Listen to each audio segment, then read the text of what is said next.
Welcome back to Future Phone Flash, where we explore the newest trends in mobile tech. Today, we're delving into what's brewing for the iPhone 16 Pro, from its upgraded display tech to performance boosts. Let's jump right in. Revamped display experience. The iPhone 16 Pro is gearing up for a display revolution. Rumor has it, it'll flaunt ultra-thin bezels, delivering an even more captivating viewing encounter. Brace yourself for a larger screen too. With a possible 6.3-inch display, it's a step up from its predecessor's 6.1 inches. And if you're a fan of larger screens, the Pro Max variant might stun with a colossal 6.9-inch display, surpassing the previous 6.7 inches. Brightness and color brilliance. But it's not just about size. Brightness and colors are in for a makeover too.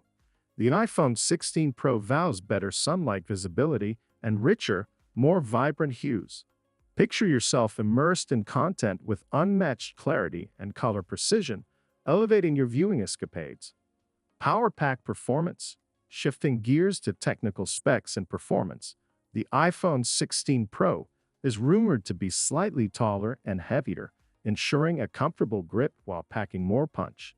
Expect the cutting-edge A18 Pro chip, promising lightning-fast performance, enhanced energy efficiency, smoother multitasking, and extended battery life. Opro. That's a sneak peek into the iPhone 16 Pro's dazzling display and performance enhancements. Stay tuned for more thrilling updates on future Phone Flash, and remember to like, share, and subscribe for the freshest tech scoops. Thanks for tuning in.